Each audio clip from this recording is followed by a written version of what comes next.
울산 대형교회에서 유년 1, 2부와 취약부 팀장으로 섬기고 있는 장원석 목사입니다. 다음 세대 컨퍼런스, 오늘은 교회학교 교사들을 위한 큐티 특강 시간입니다.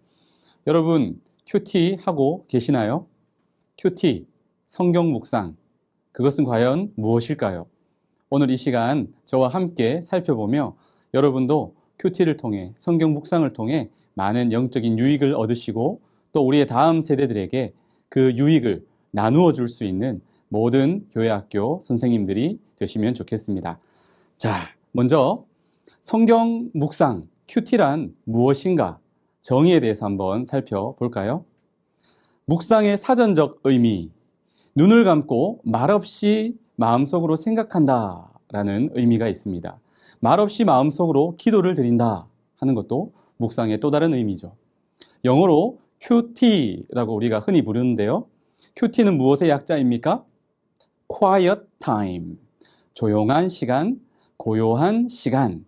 그 약자가 바로 큐티입니다. 여러분, 큐티 하면 뭔가 조용한 이미지가 떠오르시지 않습니까? 그렇다면 이 큐티, 묵상이라고 하는 말이 성경에 어떻게 쓰였는지를 우리가 확인할 필요가 있습니다.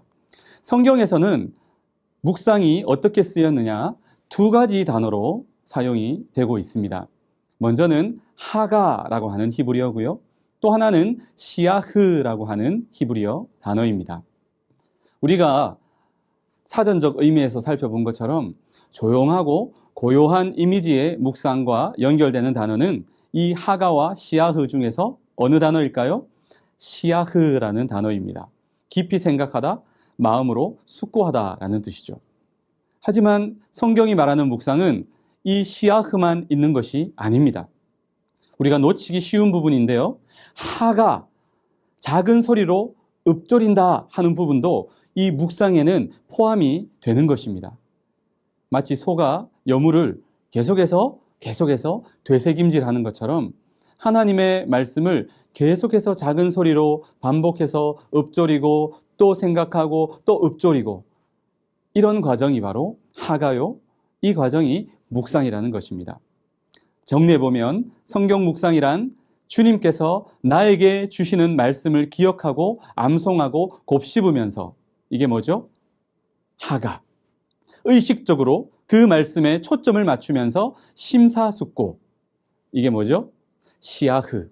하는 일련의 과정, 이 전체의 과정을 성경 묵상, 큐티, 이렇게 정의할 수 있겠습니다. 자, 여러분, 성경 묵상 많은 유익이 있는데요. 여러분, 성경 묵상 하고 싶으신가요? 큐티 하기 좋아하시나요? 성경 묵상에는, 큐티에는 굉장히 좋은 유익이 있습니다. 제가 말씀드리겠습니다. 첫 번째 유익은 하나님과의 친밀한 교제 시간이다라는 것입니다. 여러분, 사랑하는 사람과 교제해 보신 적이 있으신가요? 사랑하는 사람과 데이트해 본 적이 있으신가요? 사랑하는 사람을 만나서 이야기 나누고 데이트하는 거 싫어하시는 분이 계십니까? 한 분도 안 계실 것입니다. 큐티는, 성경 묵상은 바로 사랑하는 하나님과 만나서 교제하고 이야기하고 데이트하는 시간이다라는 것입니다. 하나님은 우리에게 말씀하시고 우리는 기도를 통해 하나님께 말씀을 올려드리며 서로 대화하며 영적으로 교제하는, 데이트하는 시간, 그 시간이 성경 묵상입니다. 이 큰 유익을 큐티를 통해 얻을 수 있다는 것이죠. 두 번째는 하나님 앞에서 우리 개인이 드리는 예배의 시간이 될 수 있다는 것입니다. 여러분, 예배에는 아시다시피 우리가 함께 교회에 모여서 공동체가 하나님 앞에 함께 올려드리는 예배가 있습니다. 그뿐 아니라 주중에 우리의 삶의 현장에서, 직장에서, 학교에서, 가정에서 하나님 앞에 삶으로 올려드리는 삶의 예배가 있지요. 하지만 그 외에도 우리 개인적으로 하나님의 말씀을 읽고 기도하고 또 큐티하고 우리의 경건 생활을 통해서 하나님 앞에 개인적으로 올려드리는 예배, 개인 예배가 있을 수 있다는 것이죠. 그 개인 예배가 바로 성경 묵상 큐티입니다. 여러분, 일주일에 한 번, 두 번 예배하는 사람과 매일매일 자주 예배하는 사람과 하나님은 누구와 더 가까우실까요? 하나님과 더 친밀해지고 싶으신가요? 그렇다면 매일매일 큐티를 통해 하나님 앞에 개인 예배를 올려드리시면 어떨까요? 성경 묵상의 유익, 마지막 세 번째는 말씀의 통치와 인도를 받는 삶을 살아갈 수 있다는 것입니다. 여러분, 우리는 죄의 종이었습니다. 마귀의 통치를 받는, 사탄의 통치를 받는 그런 매여 있는 존재였습니다. 하지만 예수 그리스도를 통해서 우리는 구원받았습니다. 이제는 더 이상 죄의 통치, 사단의 통치가 아니라 이제는 하나님의 통치, 예수 그리스도의 통치, 성령님의 통치, 하나님 말씀의 통치를 받는 존재로 바뀌게 되었죠. 날마다 매일매일 매 순간순간마다 우리는 구원받았지만 여전히 우리 마음속에 있는 죄성과 싸우고 있습니다. 여러분, 지지 마시고 영적으로 승리하시기를 축복합니다. 그것을 위해 꼭 필요한 것이 바로 매 순간마다 우리의 마음속에 하나님의 말씀을 새기고 그 말씀의 통치를 따라가는 삶인데요. 그것을 위해서 우리가 매일매일 성경 묵상, 큐티를 하는 것입니다. 또한 성경 묵상은 우리 삶의 영적인 내비게이션과 같습니다. 저는 길치인데요. 내비게이션이 없이 운전하는 것을 굉장히 두려워합니다. 내비게이션이 발명되어서 얼마나 편리한지 모릅니다. 특별히 처음 찾아가는 길을 찾아가게 될 때 내비게이션의 도움은 절대적이죠. 여러분, 우리의 삶이 처음 걸어가는 인생길 아닙니까? 그동안 익숙한 삶을 살아오셨다고요? 잘 아는 길 같다고요? 그렇지 않습니다. 한 치 앞도 모르는 것이 우리의 인생길입니다. 그래서 우리의 인생길에는 어떤 어려움과 어떤 장애물들이 놓여 있는지 우리는 아무도 모릅니다. 하나님의 말씀 내비게이션, 성경 내비게이션을 따라갈 때에 우리는 안전하게 하나님이 원하시는 목적지까지 걸어갈 수 있는 것이죠. 그 시간이 바로 우리의 영혼의 영적인 내비게이션을 장착하는 시간이 바로 성경 묵상, 큐티 시간이다라는 것이죠. 이런 많은 유익들을 우리가 큐티를 통해, 성경 묵상을 통해 누릴 수 있습니다. 여러분, 큐티 안 하시면 손해라는 거 아시겠죠? 오늘부터 마음에 결단하시고 꼭 성경 묵상, 큐티를 시작하시는 우리 모든 선생님들 되시면 좋겠습니다. 디트리히 본회퍼 목사님을 아십니까? 선한 능력으로 라고 하는 찬양 많이들 부르시는데요. 그 찬양의 가사를 쓰신 분이죠. 나치 독일에 대항하시다가 순교하신 훌륭한 목사님이신데요. 그 목사님이 이런 말씀을 하셨습니다. 나는 그리스도인이기 때문에 묵상을 합니다. 여러분, 이 말을 한번 뒤집어 볼까요? 성경 묵상을 하지 않으면 그리스도인이 아니다. 여러분, 무서운 말이죠. 그리스도인이 누구입니까?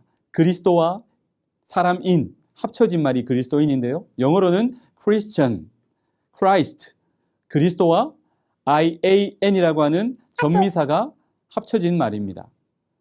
IAN이라고 하는 전미사가 붙으면 어디에 속한 사람, 어디에 사는 사람, 이런 뜻이 됩니다.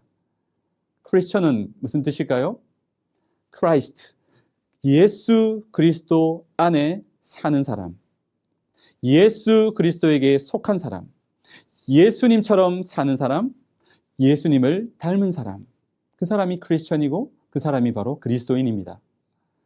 예수님은 정말 분주하고 또 수많은 사역들, 수많은 사명들을 감당하시느라 정신없이 바쁜 삶을 사셨지요. 하지만 그럼에도 불구하고 꼭 잊지 않으시고 우선순위에 두신 것은 바로 하나님과의 교제의 시간이었습니다. 그 시간이 우리에게는 바로 성경 묵상의 시간입니다. 예수님처럼 우리도 하나님과 가까이 친밀하게 교제 나누시며 매일매일 성경 묵상을 하시고 그것을 통해 귀한 영적인 은혜와 유익들을 풍족하게 받아 누리시는 우리 모든 교사들 되시면 좋겠습니다. 자, 이제 성경 묵상의 과정을 한번 큰 그림으로 살펴보겠습니다. 화면에 나오는 것처럼 성경 묵상은 크게 7가지의 부분으로 과정으로 이루어져 있습니다.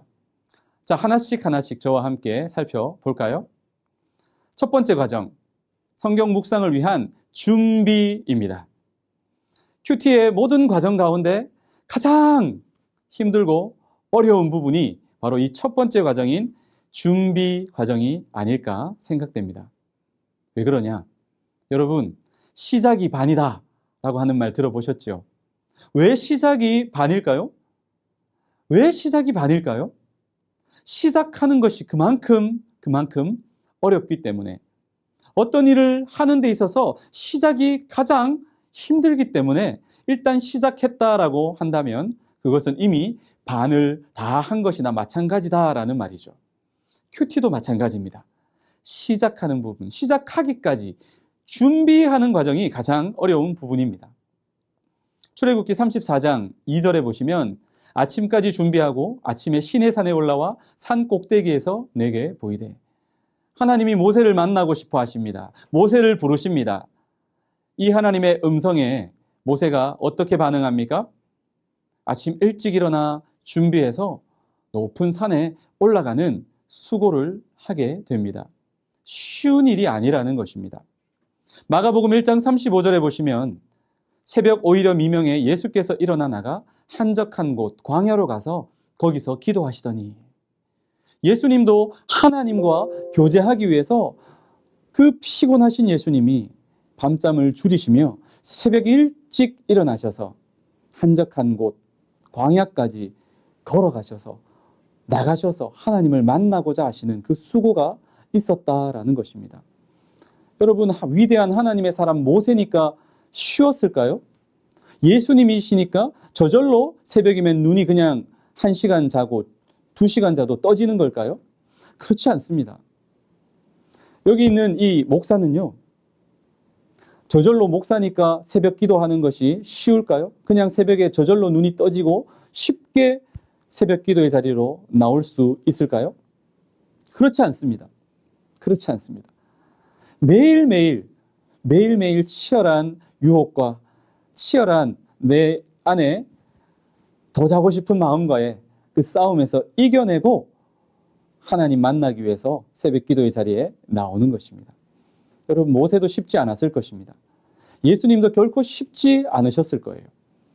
수고가 따르는 것입니다. 힘듭니다. 하지만 사랑하는 사람을 만나기 위해서 그 수고를 감당하는 것은 여러분 너무나도 가치 있고 값진 일 아닐까요? 사랑하니까. 여러분, 하나님 사랑하시죠? 사랑하는 하나님 만나고 싶으시죠? 그렇다면 우리가 큐티, 이 귀한 수고, 이 거룩한 수고 기꺼이 우리가 감당해야 되지 않을까요? 묵상을 위해서 어떤 준비가 필요한가? 가장 먼저는 묵상을 위한 시간과 장소를 여러분 준비하셔야 합니다. 묵상할 수 있는, 가장 집중할 수 있는 시간을 정하십시오. 새벽이 될 수도 있고 어떤 분은 밤 늦게가 될 수도 있을 것입니다. 이건 정답이 없습니다. 사람마다 다 다르기 때문이죠. 새벽에 집중이 잘 되시는 분은 새벽 시간을 정하십시오. 나는 저녁, 나는 밤에 집중이 잘 된다. 나는 그 시간에 방해받지 않고 온전히 하나님 말씀 묵상할 수 있다. 그분은 밤에 정하십시오.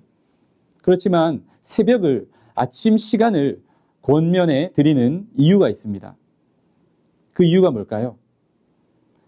하루의 첫 시간을 하나님 말씀을 읽고 묵상하면서 시작하라는 것이죠. 그래서 하루 종일 그 말씀이 내 속에 머물러 있게 하라는 것입니다. 하루에도 수많은 유혹들이 순간순간 우리를 찾아오지 않습니까? 이 세상 가운데 살아가면서 세상과 똑같이 살아갈 위험이 항상 우리의 삶에 도사리고 있지 않습니까? 그래서 아침 일찍 하루의 첫 시간 하나님의 말씀을 묵상하면 그 말씀이 우리를 통치하고 그 말씀이 우리를 인도하기 때문에 그 하루를 믿음으로 살아가고 승리할 가능성이 높아지는 것이죠. 만일 밤에 꼭 큐티를 해야 된다면 그 다음 날 큐티 본문을 먼저 묵상하실 것을 권해드립니다. 그렇게 하시고 기도하고 주무시고 아침 일찍 일어나셔서 어젯밤 묵상했던 그 말씀을 다시 한번 되새기며 짧게라도 하나님 앞에 기도하시고 하루를 시작해보면 어떨까요? 여러분, 큐티할 수 있는 장소도 굉장히 중요합니다.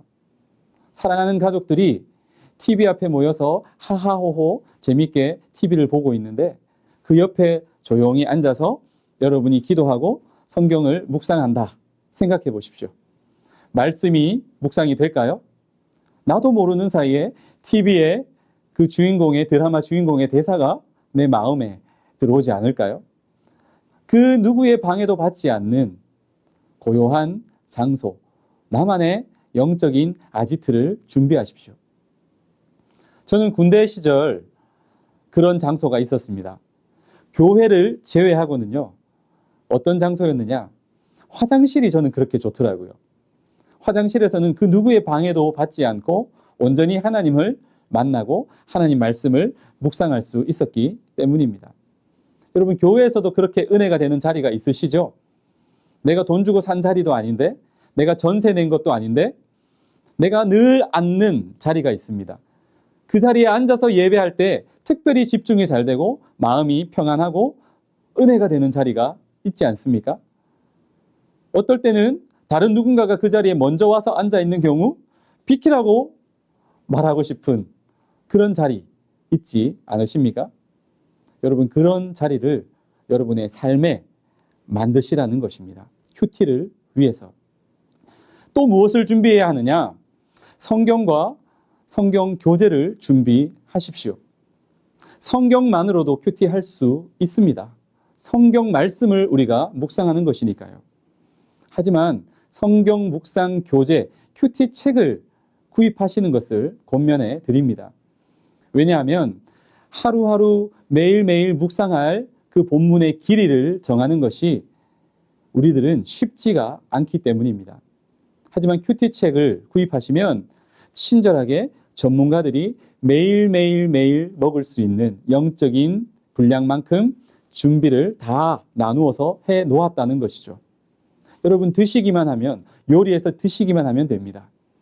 그리고 성경 전체를 우리가 7년, 8년 정도에 한 번씩, 구약 한 번, 또 신약은 두세 번씩 이렇게 전체를 정독하면서 묵상할 수 있습니다. 그런 유익이 있기 때문에 성경 묵상 교재를 구입하실 것을 권해드립니다. 또한 여러분, 눈으로만 큐티하지 마시기 바랍니다. 좋은 필기구를 꼭 준비하시면 좋겠습니다. 저 같은 경우에는 개인적으로 형광펜을 준비합니다. 볼펜도 준비하죠. 하나님이라고 하는 부분을 묵상하다가 발견하게 되면 저는 하늘의 이미지와 연관시켜서 파란 색깔 형광펜으로 표시를 하며 읽습니다. 예수님이라고 하는 부분이 성경에 나오면 예수님이 우리를 위해 흘리신 보혈, 빨간색 이미지와 통하지 않습니까? 그래서 빨간 색깔을 예수님이라고 하는 부분에 줄을 그으면서 성경을 묵상합니다. 성령님과 관계된 부분이 나오면 따스한 성령님, 그래서 뭔가 따뜻한 색깔, 노란색이나 아니면 녹색이나 연두색이나 이런 색깔로 표시하면서 성경 말씀을 천천히 읽어나갑니다. 여러분, 한번 해보시기 바랍니다. 훨씬 성경 전체의 그 말씀이 눈에 잘 들어오고요. 하나님이 어떤 분이신지를 더 쉽게 여러분 찾아낼 수 있습니다. 볼펜도 잘 써지시는, 은혜롭게 잘 써지는 볼펜을 여러분 투자하셔서 구입하셔서 꼭 여러분 적으시기 바랍니다. 뚜렷한 기억보다 흐릿한 잉크가 여러분 더 낫다는 말이 있지요. 여러분 분명히 기억했다라고 생각하시는데 시간이 지나면 뒤돌아서면 여러분 잊어버리지 않습니까? 그것이 우리의 연약함입니다. 그래서 쓰는 것이 굉장히 중요합니다. 필기구 잘 준비하시면 좋겠습니다. 그리고 여러분 또 준비하셔야 될 것이 바로 마음의 준비입니다. 여러분 분주하고 빨리 이 큐티 끝내고 나 출근해야 되는데, 빨리 이 큐티 끝내고 나 설거지해야 되는데, 빨리 이 큐티 끝내고 나 재미있는 TV 드라마 봐야 되는데, 이런 분주한 마음, 복잡한 마음, 또 어떤 근심, 걱정 혹은 뇌 안에 가득 차 있는 죄악된 마음이 있다면 성경 묵상 교재를 펼쳐서 성경을 묵상한다 할지라도 어디 그 말씀이 제대로 우리의 심령에 파고들 수 있겠습니까? 우리의 마음이 중요합니다. 복잡하고 분주하고 죄악된 마음들을 내려놓고 회개하고 사모하는 마음으로, 기대하는 마음으로 하나님, 오늘도 내게 말씀해 주세요. 오늘도 내게 하나님의 음성을 들려주세요. 주의 종이 듣겠나이다. 이런 사무엘의 마음으로 그 마음을 준비하셔서 큐티하시면 좋겠습니다. 여러분, 마음과 더불어 똑같이 중요한 부분이 바로 몸의 준비입니다. 여러분, 현대인들은 굉장히 바쁘지 않습니까? 늘 피곤하지 않습니까? 그러다 보면 집중하기가 쉽지가 않습니다. 왜 그렇게 바쁘고 왜 그렇게 피곤할까요? 가만히 따져보면 정말 중요한 일들을 하는데 바쁘기보다도 뭔가 덜 중요하고 그리고 꼭 필요하지 않은 일들이 우리의 삶의 시간표에 상당히 많은 부분 채워져 있다는 것을 여러분 확인하게 되실 것입니다. 가지치기가 필요합니다. 여러분, 필요하지 않은 부분들, 불필요한 부분들을 이 기회에 잘라내면 어떨까요? 하나님 말씀 묵상하는 것이 내 삶의 1순위가 되고 그것에 방해가 되는, 그래서 내 몸을 너무 피곤하게 만들고 너무 바쁘게 만드는 내 삶의 스케줄이 있다면 여러분, 끊어내고 잘라내는 것. 그래서 내 몸의 컨디션을 가장 좋게, 집중하기에 좋게 만드는 것도 여러분 중요한 큐티의 준비라고 할 수 있습니다. 이 준비의 과정이 묵상에 있어서 어찌 보면 가장 힘들고 어려운 부분이 아닐까 생각됩니다. 잘 준비하셔서 시작이 반이다. 여러분, 성공적인 큐티, 성공적인 묵상 생활을 하시면 좋겠습니다.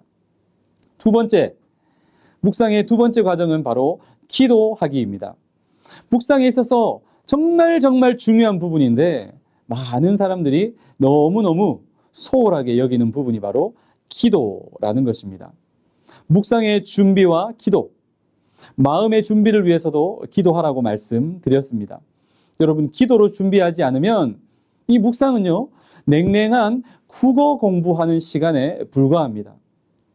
공부를 좋아하시는 분들도 소수 계시겠지만 대부분의 분들은 공부라고 하면 뭔가 마음이 다치고 재미가 있지 않습니다. 묵상이 국어 공부가 되면 하고 싶을까요? 그렇지 않지요. 기도 없이 기도를 하는데 또 아주 그냥 번갯불에 콩 볶아 먹는 것처럼 순식간에 짧게 지나가 버리면, 형식적으로 기도해 버리면 묵상은 냉랭한 국어 공부가 되고 마는 것입니다. 여러분, 묵상은요, 그냥 큐티책 가지고 공부하는 시간이 아니라 살아계신 하나님, 인격적이신 그 하나님과 교제하는 시간입니다. 실제로 만나고 대화하는 시간입니다. 그것을 우리가 절대로 놓치지 마시기 바랍니다. 그래서 가장 필요한 것이 무엇입니까? 하나님과 대화하는 기도 시간이라는 것입니다. 묵상을 진행하는 그 과정 가운데서도 여러분 항상 기도하시며 성경을 읽고 성경을 묵상하시기 바랍니다. 기도로 나아가지 않은 묵상은 그저 말씀을 내 삶을 위해 이용하는 것과 다를 것이 없다는 것이죠. 기도, 여러분 긴 시간 기도하라는 말씀이 아닙니다. 짧게 기도하시더라도 정말 마음을 담아서 진심으로 내 앞에 계신, 내 안에 계신 살아계신 하나님을 생각하며 하나님 앞에 간절히 기도하며 묵상하시는 우리 선생님들 되시면 좋겠습니다. 자, 그 다음 이어지는 과정이 바로 성경 읽기입니다. 가장 기본적인 부분이면서도 가장 소홀하기 쉬운 부분이 또한 이 성경 읽기가 아닐까 생각됩니다. 고든피 목사님은 이런 말씀을 하셨습니다.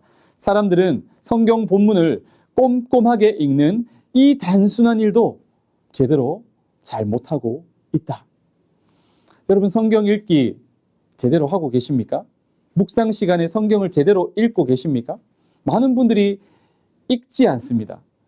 성경을 읽지 않고 큐티책을 펼쳐서 곧바로 대충 한번 훑어보고 해설로 갑니다.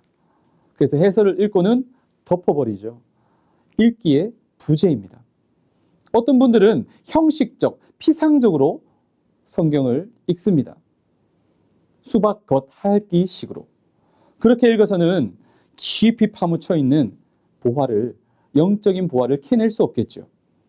어떤 분들은 선택적, 편향적으로 성경을 읽습니다. 오늘 큐티 본문이 내 마음에 들면 열심히 읽고, 오늘 펼쳤는데 뭔가 어려운 본문이 나오면 아, 이건 너무 어려워. 패스, 통과. 그냥 지나쳐버리는 것입니다. 내 마음대로 선택적으로, 편향적으로 성경을 읽는 것. 편식하는 것이죠. 어떤 분들은 점치듯이 성경을 읽는 분들도 계십니다. 오늘 어떤 말씀이 내 삶에 주어질까? 기대와는 조금 다르게 딱 성경을 펼쳐서 나온 그 말씀이 마치 부적처럼, 점괘처럼 그렇게 미신적으로 성경을 읽어 나가시는 분들도 혹 계십니다. 여러분, 아닙니다. 잘못된 성경 읽기의 방법이죠. 올바른 성경 읽기는 어떻게 진행되어야 될까요? 반복해서 읽으셔야 합니다. 빨리 성경을 읽고 빨리 무언가를 내가 찾아내고 발견하고 빨리 큐티책을 덮어버리고 내 일상으로 돌아가야 해. 이런 급한 마음, 분주한 마음, 이런 마음이 큐티에는 정말로 큰 방해물이 됩니다. 여러분, 여유를 가지시기 바랍니다. 그래서 제가 말씀드렸죠. 여유 있는 시간, 집중할 수 있는 시간, 가장 하나님 만날 때 내가 집중할 수 있는 그 시간을 준비하라고 제가 말씀드리지 않았습니까? 천천히 반복해서 적어도 세 번을 여러분 성경 묵상하시면서 읽으시기를 바랍니다. 첫 번째 읽으실 때는 전체 내용을 파악하시면서 조금 빠른 속도로 소리를 내어서 작은 소리로 읊조린다고 했죠. 숲 전체를 보듯이 비행기를 타고 헬기를 타고 하늘 높이 올라와서 숲 전체를 위에서 아래로 내려다보듯이 그렇게 빠른 속도로 전체 내용을 파악하는 방향으로 여러분이 한번 읽어보시기를 바랍니다. 한번 읽고 파악되는 본문이 많지가 않습니다. 여러분, 두 번째 읽기가 필요한데요. 이번에는 숲속의 나무, 풀, 한 포기 한 포기를 보는 것처럼 천천히 꼼꼼하게 낯설게 그 성경 본문을 읽어볼 필요가 있습니다. 낯설게 읽기라고 하는 부분이 굉장히 중요한데요. 여러분, 우리는 특별히 모태신앙으로 자라오신 분들, 신앙생활을 오래 하신 분들은 이 성경 본문을 대할 때에 굉장히 익숙한 본문이 있습니다. 설교도 많이 들었고 주일학교 때부터 말씀을 많이 들었고 배웠던 익숙한 본문이 있습니다. 그런 본문이 나오면 우리도 모르는 사이에 뭔가 선입관을 가지고 그 말씀을 대할 수 있습니다.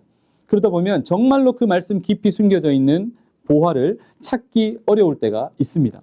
그래서 아주 낯설게 마치 처음 이 본문을 내가 읽는 것처럼 낯설게 읽으려는 시도가 중요합니다. 제가 추천해드리는 방법은 여러분이 사용하시는 성경책, 개역 한글일 수도 있고요. 개역 개정일 수도 있는데요. 좀 다른 번역본을 사용해 보시면 어떨까요? 쉬운 성경도 좋고요. 우리말 성경도 좋고요. 영어가 가능하신 분들은 영어 성경도 강력 추천해 드립니다. 히브리어, 헬라어를 하실 수 있는 분이 계십니까? 원어로 성경을 보시는 것 굉장히 좋겠죠. 낯설게 마치 처음 이 본문을 읽는 것처럼 성경을 읽을 수 있습니다. 그때 여러분이 평소 느끼지 못했던, 평소 지나쳤고 제대로 발견하지 못했던 숨어있는 그 보물들을 발견하기가 쉽다는 것입니다.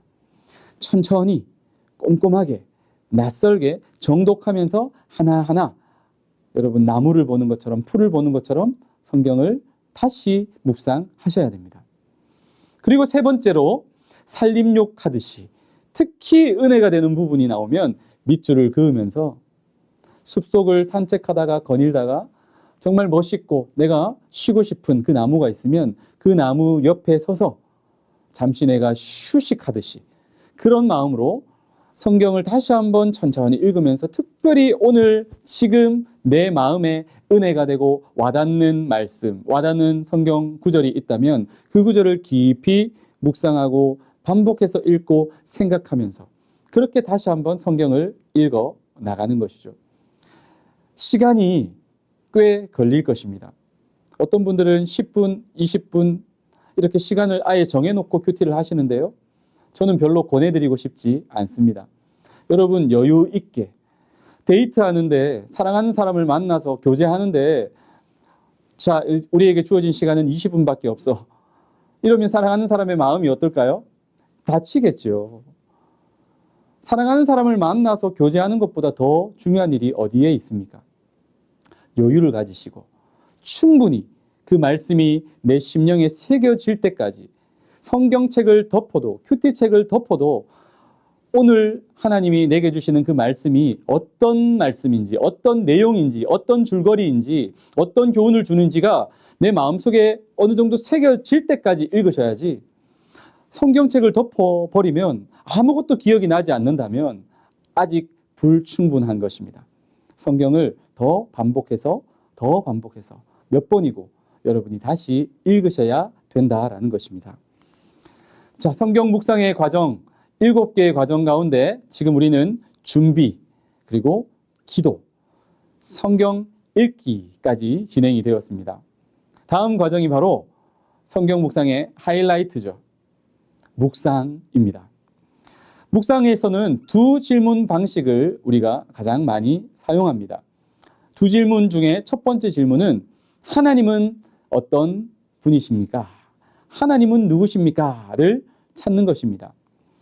첫 번째로 하나님, 예수님, 성령님께서 하신 일과 사역을 성경 말씀을 통해서 우리가 찾을 수 있습니다. 하나님이 하신 일과 사역을 통해 하나님은 이런 분이시구나 하는 것을 우리가 찾을 수 있습니다. 여러분 보물찾기 해보셨습니까? 예, 어른들이 해도 굉장히 재밌지 않습니까? 아이들은 너무너무 좋아하죠. 저는 이 큐티가 하나님은 누구신가를 찾는 이 시간이 숨은 하나님 찾기, 그렇게 명명하고 싶습니다. 보물찾기 하는 마음으로 성경을 읽으면서 하나님이라고 하는 부분이 나올 때마다 파란 색깔 형광펜으로 그어보시면서 하나님이 어떤 분이신가를 여러분 생각해 보시고 찾아보시면 너무너무 재미있습니다. 자, 창세기 1장 1절에서 3절까지의 말씀을 보시면 하나님께서 하신 일과 사역이 나옵니다. 한번 볼까요? 태초에 하나님이 천지를 창조하시니라. 땅이 혼돈하고 공허하며 흑암이 깊음 위에 있고 하나님의 신은 수면에 운행하시니라. 하나님이 가라사대 빛이 있으라 하심에 빛이 있었고. 자, 여러분 이 본문을 통해서 하나님께서 하신 일과 사역을 발견하셨습니까? 이 본문을 성경 묵상하신다라고 생각하시면서 한번 다시 보십시오. 하나님이라고 하는 부분, 저는 특별히 하나님의 신은 성령 하나님이라고 생각해서 노란 색깔로 표시했고 하나님이라고 하는 부분은 파란 색깔로 표시를 했습니다. 1절을 보십시오. 한 절 한 절 찾아보는 것입니다. 1절에서 하나님께서 하신 일과 사역을 통해 하나님을 발견할 수 있습니까? 네. 어떤 하나님이십니까? 태초에 천지를 창조하신 하나님. 잘 찾으셨습니다. 2절, 땅이 혼돈하고 공허하며 흑암이 깊음 위에 있고, 하나님이 이 창조의 과정 가운데 완성이 아직 되지 않은 미완성이죠. 그 과정, 창조가 한참 진행되고 있는 그 과정에 하나님의 신이 수면에 운행하셨다. 수면에 운행하신 하나님의 신, 수면에 운행하신 성령 하나님, 창조의 과정에 동참하신, 함께 참여하신 성령 하나님, 이렇게 우리가 하나님을 찾을 수 있겠죠. 3절에 하나님이 어떤 분이신지를 찾을 수 있습니까? 네, 찾을 수 있습니다. 가라사대 빛이 있으라 하심에 빛이 있었고, 말씀하시니까 생겨나는 것입니다. 말씀으로 창조하신 하나님. 여러분 요한복음 1장에 보시면 말씀이 곧 하나님이시고 그 하나님이 누구라고 말씀하십니까? 예수 그리스도. 여러분 이 창세기 1장 1절에서 3절을 통해서 우리가 무엇을 깨닫게 됩니까? 창조의 과정 가운데 함께 동역하시는 성부 하나님, 성자 예수님, 성령 하나님. 이 하나님을 우리가 발견하게 되는 것이죠. 이런 식으로 우리가 성경을 읽으면서 하나님이 하신 일과 사역을 통해 숨은 하나님을 찾을 수 있습니다. 두 번째, 하나님의 자기 표현과 성품을 통해서도 우리는 하나님이 어떤 분이신지를 발견할 수 있습니다. 한번 연습해 볼까요? 출애굽기 34장 6절에서 7절입니다. 여호와께서 그의 앞으로 지나시며 반포하시되 여호와로라 여호와로라 자비롭고 은혜롭고 노하기를 더디하고 인자와 진실이 많은 하나님이로라. 인자를 천대까지 베풀며 악과 과실과 죄를 용서하나 형벌받을 자는 결단코 면죄하지 않고 아비의 악을 자손 3, 4대까지 보응하리라. 이 말씀을 통해 하나님의 자기 표현 나오죠? 하나님의 성품 느낄 수 있나요? 네. 여호와 하나님의 이름에 저는 파란 색깔로 표시를 했습니다. 6절에 어떤 하나님을 우리는 발견할 수 있습니까? 그의 앞, 모세의 앞으로 지나시며 반포하시는 하나님의 이름을 반포하시는 하나님을 발견할 수 있습니다. 하나님을 보고 싶어요. 하나님 만나고 싶어요. 제게 하나님을 보여주세요. 이렇게 간절히 하나님을 만나고 싶어 하는 사람에게 하나님 당신을 알려주시고 보여주시고 말씀하시는 하나님. 그 하나님을 여러분 우리가 발견할 수 있지 않습니까? 또 하나님은 어떤 분이십니까? 자비롭고 은혜롭고 노하기를 더디하시고 인자와 진실이 많은 하나님. 네, 그 하나님이 바로 우리가 믿는 우리의 아버지 되시는 하나님이시죠. 7절에도 인자를 천대까지 베풀며 우리 하나님의 그 인자, 그 하나님의 사랑은요, 천대까지 이어진대요. 천대라고 하는 말 꼭 숫자 천이 아니더라도 하나님의 무궁무진한 그 사랑을 의미하지 않습니까? 하지만 우리가 놓치기 쉬운 부분, 하나님은 사랑의 하나님인 동시에 공의의 하나님이십니다. 공의도 동전의 양면처럼 하나님의 사랑의 또 다른 면이라는 것입니다. 형벌받을 자는 결단코 면죄하지 않고 아비의 악을 자손 3, 4대까지 보응하시는 하나님. 죄는 반드시 벌하시고 심판하셔야 하시는 공의의 하나님.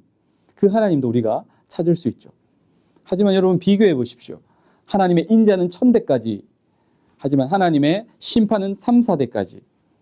하나님은 벌 주시는 것이 본심이 아니십니다. 하나님은 훨씬 사랑의 하나님이시라는 것이죠. 이런 하나님을 우리는 하나님의 자기 표현과 성품을 통해서 발견할 수 있습니다. 세 번째로 본문의 저자, 등장 인물들의 고백을 통해서도 우리는 하나님을 찾을 수 있습니다. 확인해 볼까요? 시편 23편 1절. 여호와는 나의 목자시니 내가 부족함이 없으리로다. 누구의 고백입니까? 시편 23편을 쓴 다윗의 고백이죠. 이 저자의 고백을 통해서 하나님이 어떤 분이신지를 우리는 찾을 수 있습니다. 하나님 어떤 분이십니까? 나의 목자가 되셔서 내게 부족함이 없게 하시는 하나님. 네, 너무 잘 찾으셨습니다. 네 번째는 하나님의 섭리를 통해서도 우리는 하나님이 어떤 분이신지를 찾을 수 있습니다. 자, 연습해 볼까요? 창세기 50장 19절에서 20절 말씀입니다. 요셉이 그들에게 이르되 두려워 마소서. 내가 하나님을 대신하리이까? 당신들은 나를 해하려 하였으나 하나님은 그것을 선으로 바꾸사 오늘과 같이 만민의 생명을 구원하게 하시려 하셨나니. 자, 여러분, 요셉의 이 고백을 통해서 우리는 하나님의 섭리를 알 수 있죠. 하나님은 어떤 분이십니까? 요셉의 형들은 요셉을 질투하여서 요셉을 미워하고 결국 애굽의 종으로, 노예로 팔아버렸죠. 이 악한 일을 저질렀지만 하나님은 많은 사람을 살리기 위해서 또 이스라엘 자손들을 보존하시고 그 후손 가운데에 장차 우리를 죄로부터 구원하실 예수 그리스도를 보내주시기 위해 이 요셉을 사용하셨다는 것입니다. 하나님 어떤 분이십니까? 하나님의 섭리는 무엇입니까? 악을 선으로 바꾸시는 하나님.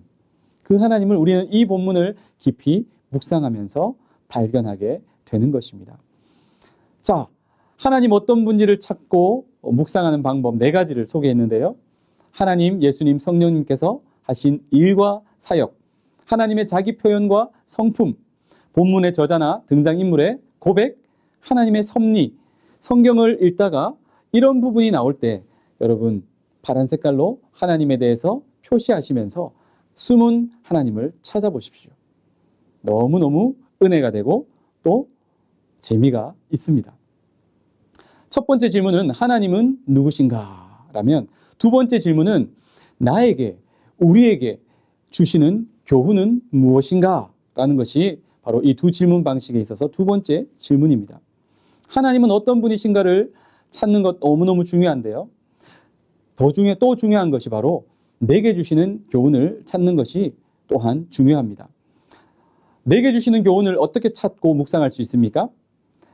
약속과 명령, 성경을 읽다가 하나님의 약속, 하나님의 명령이 나오면 그 부분을 통해서 내가 눈여겨보며 밑줄을 그으면서 하나님이 지금 내게 하시는 약속, 하나님이 지금 내게 주시는 명령, 지금 내게 주시는 교훈으로 받을 수 있겠습니다. 자, 연습해 볼까요? 레위기 18장 3절 4절 너희는 그 거하던 애굽 땅의 풍속을 쫓지 말며 내가 너희를 인도할 가나안 땅의 풍속과 규례도 행하지 말고 너희는 나의 법도를 쫓으며 나의 규례를 지켜 그대로 행하라. 나는 너희의 하나님 여호와니라. 아멘. 여러분 이 말씀 가운데 하나님의 약속과 명령이 나오나요? 자, 한번 보실까요? 애굽 땅의 풍속을 쫓지 말라. 가나안 땅의 풍속과 규례도 행하지 말라. 이게 하나님이 주시는 명령이죠. 애굽 땅과 가나안 땅의 풍속이 도대체 어떤 풍속이길래 하지 말라고 하시는 것입니까? 우상 숭배입니다. 오늘날도 마찬가지지만 여러분 우상 숭배는 성적인 부분과 음란함 그리고 물질적인 타락 이것과 굉장히 밀접한 관계가 있습니다. 하나님을 나의 주인으로 삼고 살아야 할 하나님의 백성들이 음란함, 쾌락을 주인으로 삼고 돈을 주인으로 또 다른 신으로 삼고 살아가는 경우가 얼마나 많습니까? 그래서 절대로 그렇게 살지 말라 하나님은 경고하고 계시는 것입니다. 그리고 나의 법도를 쫓으라. 하나님의 법, 하나님의 말씀, 하나님의 규례를 그대로 지키고 행하라. 이렇게 하나님은 우리에게 교훈을 주고 계신다라는 것입니다. 두 번째는 책망과 경고인데요. 성경을 읽다가 책망하는 부분, 또 하나님이 경고하시는 부분을 보면 이 책망과 경고를 성경 속에 나오는 사람들을 향해서만 주시는 말씀으로 받지 마시고 지금 살아계신 하나님께서 내게 주시는 책망과 경고로도 우리가 받을 수 있어야 한다는 것이죠. 자, 출애굽기 34장 12절입니다. 너는 스스로 삼가 네가 들어가는 땅의 거민과 언약을 세우지 말라. 그들이 너희 중에 올무가 될까 하노라.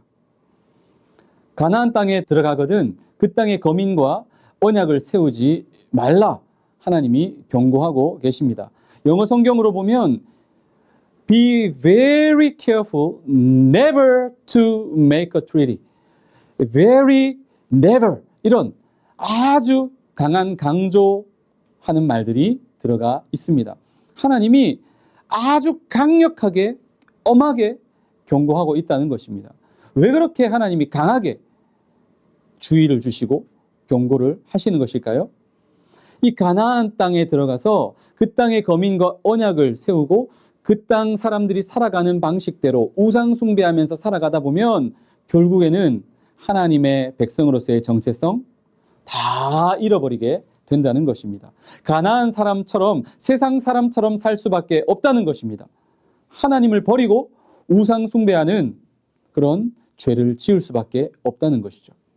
자, 그래서 하나님은 이렇게 경고하고 계신다는 것이죠.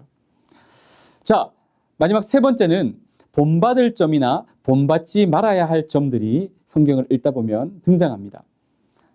창세기 22장 1절에서 3절까지 말씀 한번 볼까요?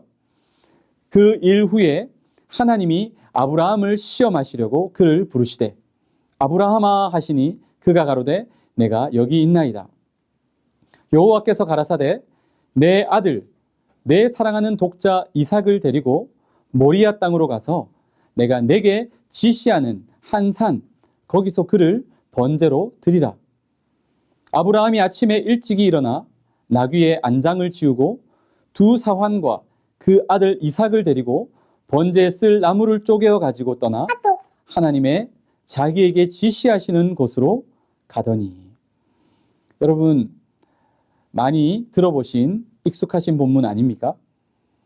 아브라함이 100세에 얻은 아들 이삭, 그 이삭을 하나님이 번제로 바치라 하는 말씀, 그 본문입니다.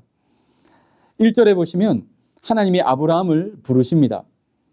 아브라함이 내가 여기 있나이다 대답하죠. 자, 우리에게 주시는 교훈, 하나님이 부르실 때 응답하겠습니다.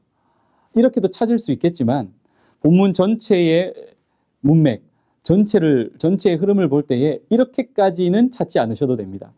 가장 중요한 부분, 핵심이 되는 부분을 여러분 중심으로 내게 주시는 교훈을 찾으시는 것이 무난합니다. 2절, 여호와께서 가라사대 내 아들 내 사랑하는 독자 이삭을 데리고 모리아 땅으로 가서 번제로 드리라. 내게 주시는 교훈, 사랑하는 아들을 번제로 드리자. 맞습니까? 큰일 납니다. 아들을 데리고 가까운 산으로 가서 하나님 앞에 번제로 드리면 곤란하겠죠. 어떻게 우리가 어떻게 우리가 적용할 수 있겠습니까? 왜 하나님이 이삭을 번제로 드리라고 했을까? 여러분 고민해 볼 필요가 있는 것이죠. 하나님을 가장 사랑했던, 하나님이 1순위였던 아브라함에게 어느 날 하나님보다 더 사랑하는 존재가 나타납니다. 100세에 얻은 귀하고 귀한 아들 이삭입니다. 나도 모르는 사이에, 아브라함도 모르는 사이에 하나님보다 어쩌면 아들 이삭을 더 사랑하지 않았을까요? 하나님보다 더 사랑하는 무엇이든지 누구이든지 하나님은 우상이다 라고 말씀하십니다. 우상은 하나님이 가증히 여기는 것입니다. 우상도 망하고 우상을 섬기는 사람도 망하는 것이죠. 그래서 하나님은 다시 한번 이것을 깨닫게 하시기 위해서 사랑하는 아들 이삭을 번제로 바치라 이렇게 말씀하신 것이죠. 내게 주시는 교훈을 우리가 어떻게 찾을 수 있을까요? 지금 내가 하나님보다 더 사랑하는 것은 없는지, 내가 하나님보다 더 소중하게 여기고 우선순위에 두고 있는 그 무엇인가, 그 누군가는 없는지 성령님께 진지하게 기도하며 묻고 깨닫고 버리는 것, 이것이 바로 내게 주시는 교훈이죠.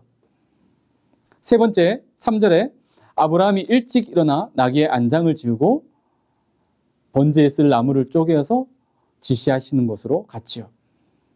내게 주시는 교훈을 찾을 수 있습니까? 제가 아브라함 같으면 일찍 일어나 아들을 데리고 멀리 도망을 갔을 것 같아요. 물론 하나님을 피해 도망갈 수 있는 곳은 없지요. 하지만 그렇게라도 해서라도 아들을 살리고 싶었을 거예요. 그게 아버지의 마음이죠.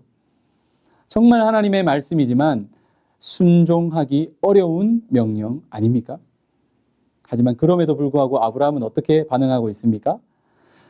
내가 순종하기 어렵고 힘든 그 하나님의 명령, 그 말씀 앞에서도 즉시 순종하는 모습을 보게 됩니다. 내게 주시는 교훈, 하나님이 내게 주시는 말씀, 내게 주시는 명령, 내가 할 만하면 순종하고 하기 싫고 할 수 없겠다 싶으면 불순종하고가 아니라 하나님이 주시는 어떤 말씀이든지 간에 어떤 명령이든지 간에 특별히 순종하기 너무너무 어려운 명령이라 할지라도 즉시 순종하겠습니다. 이렇게 내게 주시는 교훈을 찾을 수 있는 것이죠. 자, 우리는 내게 주시는 교훈 어떻게 찾을 수 있다고 했습니까? 약속과 명령, 책망과 경고, 본받을 점이나 본받지 말아야 할 점. 성경을 읽다가 이런 부분들을 발견하시게 되면 지금 하나님이 내게 주시는, 우리에게 주시는 그런 교훈으로 여러분이 받으시기를 바랍니다. 쉽게 말해서 성경을 읽다가 본받아야 될 점들이 나오면 그대로 내 것으로 나도 본받는 것입니다. 성경을 읽다가 피해야 될 부분들이 이건 버려야 될 부분이다 라는 것을 깨달으시고 발견하게 되신다면 그것은 나도 버리고 피하는 그런 타산지석으로, 반면교사로 여러분이 삼을 수 있기를 바랍니다. 그것이 바로 내게 주시는 교훈을 찾는 것입니다. 자, 성경 묵상의 과정 가운데 우리는 준비, 기도, 성경 읽기, 묵상까지 살펴보았습니다. 그 다음에 너무너무 중요한 과정이 또 있는데요. 그것이 바로 적용입니다. 성경 공부의 초점이 해석, 즉 본문과의 거리를 좁히는 데 있다면 성경 묵상은 다릅니다. 성경 묵상에서 적용은 하나님과의 거리, 암과 삶의 괴리를 좁히는 데 비중을 둡니다. 적용하지 않은 묵상, 그것은 하나님의 말씀에 반응하지 않는 것과 같습니다. 하나님에 대해 묵상한 것을 여러분 먼저 적용해야 합니다. 묵상의 강조점은 읽기보다는 어디에 있다고요? 기도에 있습니다. 기도할 때 묵상은 하나님과의 인격적인 소통이 되고 지적 유희를 넘어 실천적인 살아있는 묵상이 되는 것입니다. 하나님에 대해 여러분이 성경을 읽으면서 찾은 이후에 그 다음에 내게 주시는 교훈식으로 적용하시면 곤란합니다. 내가 무엇을 해야 한다라는 것보다 먼저 하나님이 그분이 나를 위해 하신 일을 돌아보며 고백하고 반응해야 합니다. 쉽게 말씀드리면 하나님이 어떤 분이신지를 한 절 한 절 여러분이 찾고 나시면 그 하나님에 대해서 반응, 리액션 해주시는 것입니다. 하나님, 이렇게 사랑이 풍부하시고 풍성하시고 이렇게 크신 하나님이셨군요. 하나님, 죄에 대해서는 반드시 벌하시는 이런 두려운 하나님이셨군요. 하나님, 저도 죄를 멀리하겠습니다. 하나님, 나 같은 죄인 끝까지 참아주시고 사랑해주시고 품어주셔서 너무너무 감사합니다. 제가 앞으로 더 거룩하게 살기 위해서 노력하겠습니다. 하나님이 어떤 분이신지를 찾았다면, 그 하나님에 대해서 발견했다면 마땅히 우리는 이렇게 내 앞에 계시고 내 안에 계신, 내 곁에 계신 그 하나님 앞에 우리가 인격적으로 반응해야 하지 않을까요? 그것이 자연스럽지 않습니까? 그것이 바로 하나님이 누구신가에 대한 적용이라는 것입니다.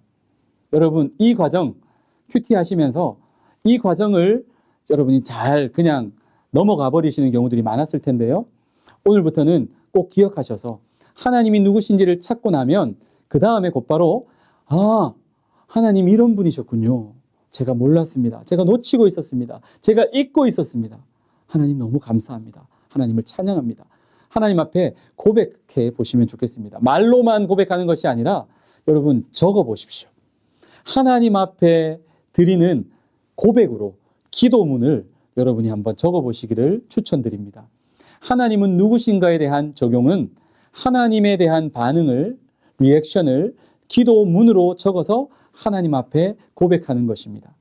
이 과정, 큐티에 있어서 내게 주시는 교훈을 찾고 뭔가 해야 되는 실천적인 구체적인 일들을 찾는 것보다 이 과정이 우선되어야 되고 너무너무 중요하다는 것입니다.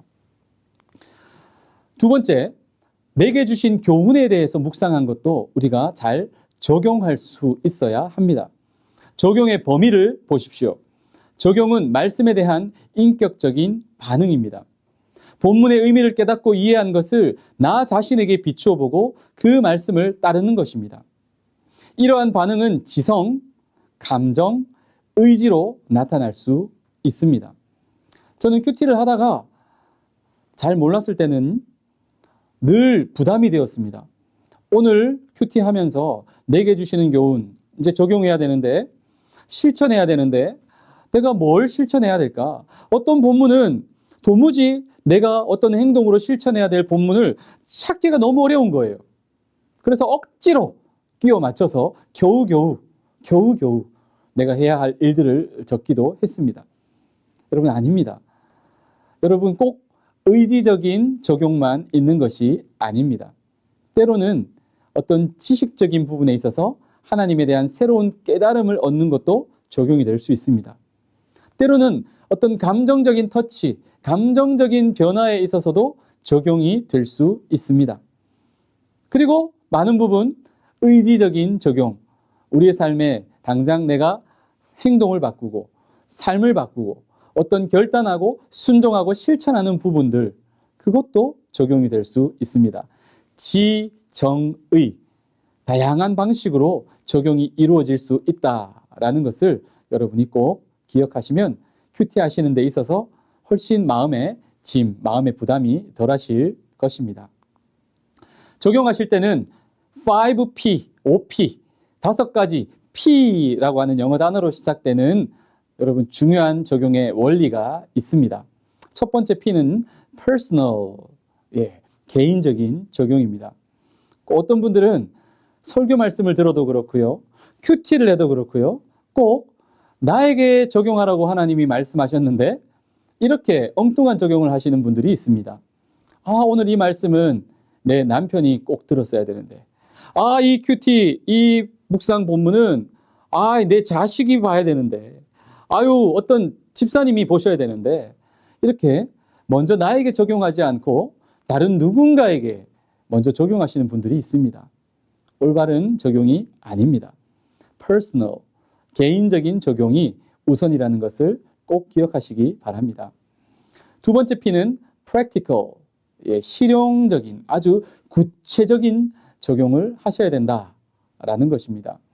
하나님의 사랑으로 하나님의 사람들을 잘 섬기겠습니다. 하나님의 사랑으로 이웃들을 사랑하겠습니다. 그러면 구체적입니까? 뭔가 막연하지 않습니까? 어떻게 사랑하며 섬길 건데요? 이런 적용보다는 이런 본문을 여러분, 이런 교훈을 얻으셨으면 이렇게 적용하시는 것이 훨씬 낫습니다. 직장에 출근할 때 평소보다 10분 일찍 출근해서 동료들의 책상에 있는 휴지통을 내가 비워주겠습니다. 훨씬 구체적이고 훨씬 실제적이지 않습니까? 적용은 바로 practical, 이런 구체적인 적용이 되어야 하는 것입니다. 뜬구름 잡는 이야기가 되면 안 된다는 것입니다. 세 번째 P는 possible, 가능해야 된다는 것이죠. 실천 가능한 적용. 성경을 읽다가 나라와 민족에 대한 부분들을 묵상하다가 우리나라에 대한 마음이 생겼습니다. 남북 통일에 내가 이바지하고 싶은 마음이 생겼습니다. 그래서 이렇게 적용을 한다고 생각해 보십시오. 당장 내일 내가 휴전선을 넘어가겠습니다.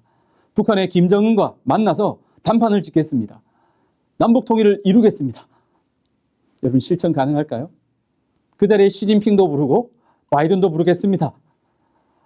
불가능하지요. 휴전선을 넘는 것도 불가능하고 김정은을 만나는 것도 불가능하죠. 실천 가능한 적용 중요합니다. 네 번째 P는 provable, 검증 가능한 적용. 성경을 열심히 읽겠습니다. 하나님 말씀을 열심히 읽겠습니다. 여러분, 검증이 가능할까요? 열심히라고 하는 말이 좀 애매모호하지 않습니까? 어떻게 검증할 수 있습니까? 그것보다는 하루에 3장 성경을 읽겠습니다.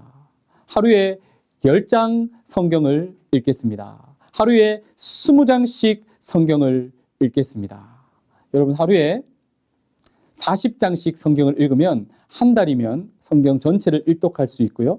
하루에 20장씩 성경을 읽으면 2달이면 성경을 전체를 일독할 수 있습니다. 검증할 수 있습니까? 검증할 수 있죠. 어디까지 읽었는지 성경 읽기표를 체크해 보면 내가 실천했는지 안 했는지가 검증이 됩니다. 이런 검증할 수 있는 적용이 좋은 적용입니다. 마지막 5번째 P는 permissible, 수용 가능한 적용입니다. 신천지 2단, 요즘에도 많이 설치고 있는데요. 이 신천지 2단의 문제점을 내가 제대로 파악하기 위해서 내가 신천지에 몰래 잠입하겠습니다. 내가 몰래 신천지 교회를 내가 1년, 2년, 3년 다니겠습니다. 이렇게 적용을 하면 여러분 수용할 수 있습니까? 절대로 수용할 수 없는 적용이죠.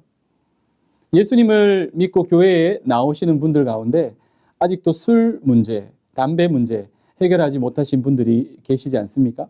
물론 술, 담배가 구원과 연관되는 부분은 아니지만 또 주변 사람들, 특별히 믿지 않는 사람들이 볼 때에 하나님의 영광을 가리고 교회의 영광을 가리기 때문에 우리가 덕을 위해서라도 피해야 하는 부분이고 개인의 건강을 위해서도 우리가 피해야 되는 부분 아닙니까? 그런데 술, 담배를 하시는 분이 성경을 읽다가 거룩한 하나님에 대해서 발견하시고 내게 주시는 교훈으로 찾고는 이렇게 적용을 했다고 생각해 보십시오. 저는 술, 담배를 끊지 못했습니다. 술, 담배를 끊기 전에는 교회를 나오지 않겠습니다. 여러분 그렇게 적용하면 될까요? 이건 수용 가능한 적용이 아니죠. 성령을 쫓아 행하라.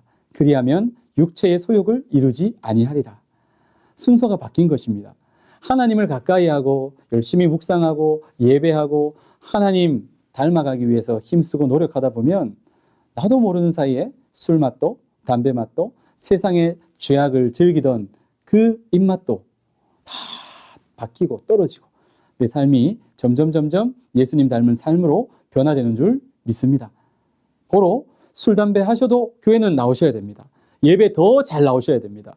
더 말씀 많이 읽으셔야 되고 더 열심히 기도하셔야죠. 이게 수용 가능한 적용이죠.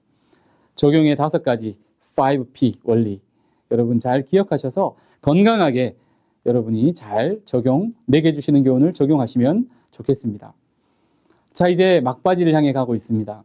성경 묵상의 과정 7과정 가운데에 준비, 기도, 성경 읽기, 묵상, 적용, 그리고 6번째 다시 기도로 마무리하는 것입니다.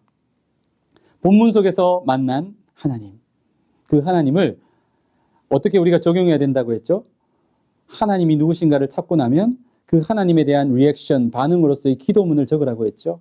그 하나님을 찬양하며 감사의 기도를 드리십시오. 그리고 적용한 것을, 내게 주신 교훈을 적용한 것을 실천할 수 있도록 내 결단과 의지와 노력만으로는 안 됩니다. 우리는 여전히 우리 마음속에 죄성이 남아있는 연약한 존재이기 때문입니다. 성령님께서, 내 안에 살아계신 성령님께서 힘을 주셔야, 은혜를 주셔야 우리는 순종할 수 있고 적용할 수 있고 그대로 행할 수 있습니다. 그것을 위해 기도하는 것입니다. 묵상 중에 떠오른 다른 이들을 위해서도 중보 기도하는 데까지 우리의 기도가 확장이 되어지면 좋겠습니다. 이렇게 기도하시면서 묵상을 잘 마무리해 주시면 되겠습니다. 이것이 개인적인 성경 묵상 큐티의 마무리라고 한다면 여기에서 멈추지 않기를 저는 권면해 드립니다. 마지막 과정이 남아있지요. 그 과정이 무엇입니까? 바로 성경 묵상 나눔의 시간을 꼭 만들고 가지라라는 것입니다. 묵상 나눔에 유익이 있습니다. 나눔을 통해 나의 이야기가 우리의 이야기가 됩니다. 나의 고백이 우리의 고백이 될 수 있습니다. 더 풍성해지겠죠. 나눔은 묵상을 지속적으로 하는 데 도움을 줍니다. 나 혼자 시작하고 나 혼자 묵상하다 보면 나 혼자 슬그머니 그만두게 됩니다. 하지만 묵상 나눔 모임을 만들어서 함께 나누다 보면 거기에 매이다 보니까 의무감을 가지고 계속해서 지속적으로 하게 됩니다. 나눔을 통해 참여하는 이들의 신앙이 높아지고요. 함께 기도하며 공동체가 든든하게 세워집니다. 지속적인 나눔을 통해 성경 묵상의 훈련이 되고 하나님 말씀에 대한 이해도 정말 풍성해집니다. 공동체 안에서 말씀과 성령의 역사로 인해 놀라운 영적인 변화, 회복이 일어납니다. 공동체를 위한 또 서로서로를 위한 기도가 풍성해집니다. 말씀 안에서 친밀하고 거룩한 교제를 통해 하나님께서 거하시는 하나님의 성전, 움직이는 교회다운 그런 삶을 살게 됩니다. 가정에서 나눔 모임은 교제의 장이 되고 신앙 교육의 산실이 됩니다. 이 큐티 나눔 시간을 자녀들과 부모님이 함께 가지는 것만큼 좋은 신앙 교육이 또 없습니다. 목회자에게 나눔 모임은 성도들의 영적 상태와 필요를 알고 공감할 수 있는 자리를 마련하게 되고 목양에 있어서도 실제적 도움과 유익을 얻게 됩니다. 자, 결론적으로 여러분에게 이런 나눔 모임을 만드시기를 권해드립니다. 첫째는 가정 예배를 여러분 큐티 묵상 나눔 모임으로 만들어 보십시오. 저 같은 경우에는 성서 유니온에서 나온 매일 성경이라고 하는 교재를 가족들 모두 사용하고 있습니다. 저와 아내는 어른들이 사용하는 매일 성경, 또 첫째 딸은 청소년 매일 성경, 둘째 딸은 고학년용 어린이 매일 성경, 그리고 막내 아들은 저학년 어린이용 매일 성경. 본문은 다 같습니다. 그래서 함께 나눌 수 있는 것입니다. 수준에 따라서 아주 쉽게 재미있게 그냥 묵상 교재를 잘 참고하면서도 충분히 묵상할 수 있도록 따라올 수 있도록 묵상 교재가 잘 만들어져 있더라고요. 여러분 그런 식으로 가족들이 함께 같은 본문을 묵상하며 그 묵상한 하나님 또 하나님이 내게 주신 교훈 이런 것들을 아빠 엄마 우리 자녀들이 함께 나누어 보시기 바랍니다. 이게 가정 예배입니다. 가정 예배. 매일매일 하면 최고로 좋지만 습관이 잘 되지 않으신 분들은 일주일에 한 번도 좋습니다. 두 번도 좋습니다. 점차 시간들을 늘려가시면 됩니다. 한 달에 한 번도 좋습니다.